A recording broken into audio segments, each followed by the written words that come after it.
We'll come back next week and lay new sod.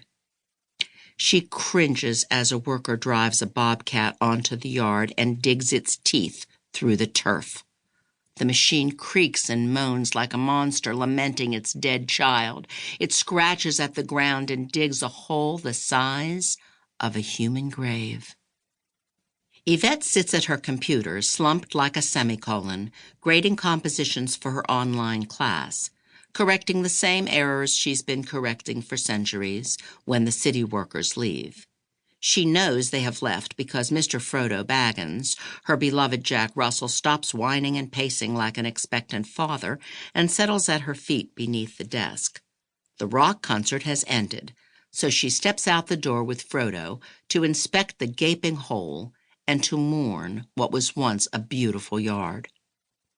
She walks past a UPS box left on her front porch, probably fishing or golf supplies for Devon, to expect the young live oak perched on the edge of its grave, its roots exposed. Beside the tree, and also exposed, is Tommy's hamster skeleton in its shoebox. She recalls the way it used to spin in its wheel, round and round, going nowhere. Sizzle, sizzle, sizzle, sizzle. She steps out of her flip-flops into the squishy mud for the lid. She picks up clumps, like a child making mud pies to reinter the tomb so the children won't see it.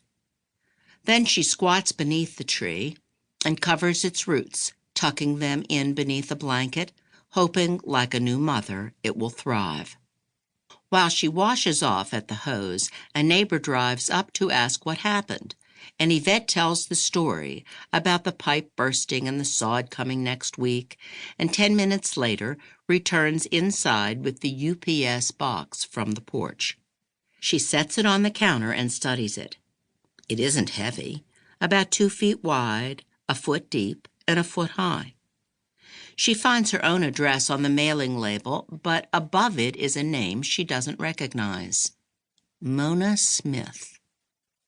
Her mind searches like a computer database. Mona Smith. Nothing comes up. There's no match.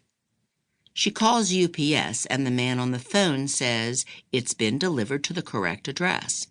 But there's no Mona Smith at this residence. Sorry, ma'am. I'll call the sender and get back with you. The red light on her answering machine blinks like a broken traffic light. Someone must have called while she was out front. She presses the button.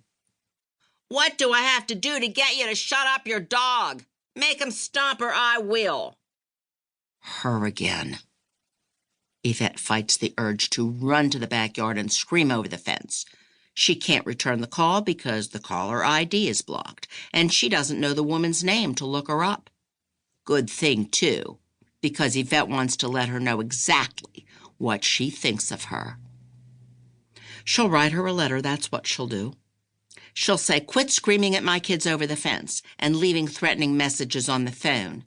She'll say, we made Frodo an indoor dog because of you, even though Devon never wanted an indoor dog.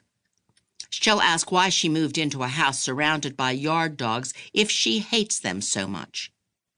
Never to her face, Yvette and the kids call her Cruella, and sometimes Witchy Woman. But in her letter, Yvette addresses her as Dear Neighbor. Despite her best efforts to write what's on her mind, Yvette writes her apologies. She will try harder to keep Frodo inside and quiet. Today was more difficult than usual because of the city workers, blah, blah, blah, and grovel, grovel, grovel. Yvette sighs. She has no backbone. No backbone. Her mother would have stood up to Cruella, her petite frame and hands no indication of the fire she carried around in her belly, able to burst through her mouth in flames at a moment's notice. Yvette remembers her mother making homemade cookies for the whole block of kids that always came to Yvette's to play because her mother was the only one who'd allow it. But Yvette also remembers the sharp tongue and quick temper that kept the neighborhood kids in line and the adults in reverence of her mother's authority. Surrounded by neighborhood kids,